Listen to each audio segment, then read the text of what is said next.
Sarah had been learning English for 7 years. Every morning she woke up, opened her notebook, reviewed 20 new vocabulary words from an app, did 30 minutes of grammar exercises, listened to a podcast at 0.75x speed, and repeated sentences in front of the mirror. She scored 92% on every online quiz. Her Anki deck had 4,872 cards. She could explain the third conditional perfectly, but when the neighbor asked, "Hey, can you pass the salt?"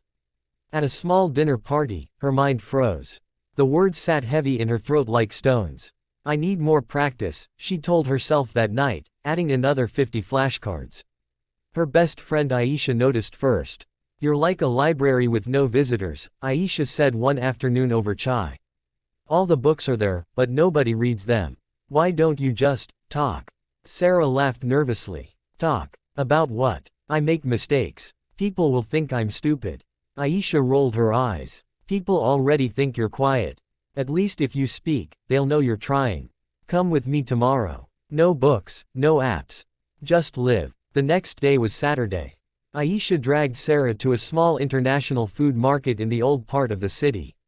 Stalls sold Korean kimchi, Italian pasta, Mexican tacos, and Ethiopian coffee. People from everywhere chatted in broken sentences, laughing at mispronounced words, pointing, using hands. Sarah stood frozen near a falafel stand. "Try," Aisha whispered. "Order something." In English. Sarah approached the vendor, a cheerful man with a thick beard. "Hello, I want one falafel, please." Her voice sounded small. The man smiled wide. "One falafel wrap, with tahini, extra spicy." Sarah blinked. He understood. "Yes, extra spicy. Thank you." He handed her the wrap.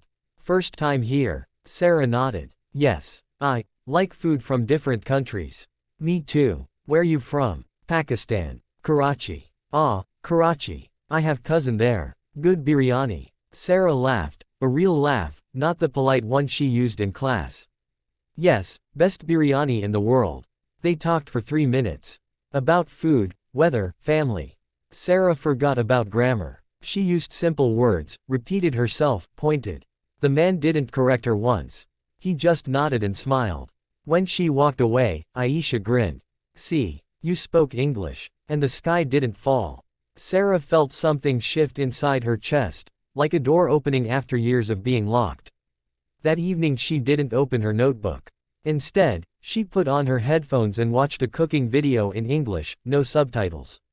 She laughed when the chef burned the garlic and said, "Oops, rookie mistake." She repeated the phrase out loud, "Oops, rookie mistake." It felt fun, not like homework. Monday morning came. Normally Sarah would start with vocabulary review. Instead she messaged her coworker Jamal, who lived in Canada for 5 years. "Hey Jamal, want to grab coffee after work? I want to practice speaking, but no pressure." Jamal replied instantly, "Sure. Let's do it. No grammar police allowed." At the cafe, Jamal ordered first.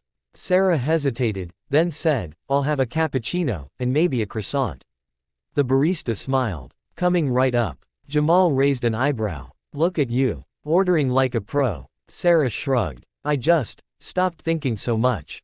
They talked for an hour. About movies, cricket, annoying bosses, weekend plans. Sarah made mistakes, said, "I have went," instead of, "I went," mixed up prepositions, but Jamal understood everything. He didn't correct her. He just kept the conversation going. For the first time in years, Sarah felt English flowing, not being forced. Weeks passed. Sarah made new rules for herself. No more Anki before breakfast.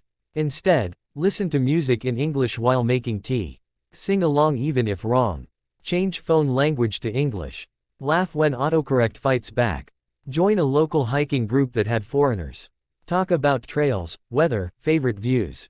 Watch Netflix with English audio and English subtitles. Pause only if really lost, then continue. Text friends in English sometimes. Send voice messages instead of typing. When she made a mistake, say, "Oops," and move on, like the chef in the video. One rainy afternoon, Sarah sat in a bookstore cafe. A foreign tourist, tall, curly hair, Australian accent, asked her, "Excuse me, do you know where the nearest metro station is?" Sarah looked up. Her heart beat faster, but not from fear, from excitement. Yes, it's 2 streets down. Turn left at the big red sign, then straight. About 5 minutes walking. The man smiled. Thanks so much. You're a lifesaver. No problem. Enjoy your day. He left. Sarah sat back, heart racing with joy. She hadn't prepared that answer. It just came. That night she called her mother. "Amma, I spoke to a foreigner today. In English. And it felt normal." Her mother laughed softly. "Beta, that's because English is becoming part of you. Not a subject. A part of life." Sarah hung up and looked at her old notebooks stacked in the corner. She hadn't touched them in a month. She didn't miss them. Months later, Sarah traveled to Dubai for a short work trip. At the airport, she helped an elderly Indian lady understand the boarding announcements. On the plane, she chatted with the person next to her, a British engineer, about cricket, monsoon season, and why Karachi traffic was organized chaos. At the hotel, she ordered room service confidently. At the conference, she asked questions, gave opinions, even joked. No one complimented her grammar. They just talked to her, like she belonged. On the flight back, Sarah stared out the window at the clouds. She realized something simple but powerful. She hadn't finished learning English. She never would. But she had stopped treating it like a test to pass. She started living it, like breathing, like eating, like laughing. When she landed, Aisha picked her up. "How was it?" Aisha asked. Sarah smiled. "I didn't study at all. I just lived." Aisha hugged her. "Welcome to the club." Back home, Sarah didn't rush to open any app. Instead she cooked dinner while listening to an English podcast about travel stories. She danced a little in the kitchen when her favorite song came on. She spoke to herself in English. "This tastes amazing. I should make it again." No pressure. No score. Just life. And in that quiet moment, Sarah understood the secret she had searched for all those years. English wasn't something to conquer. It was something to live.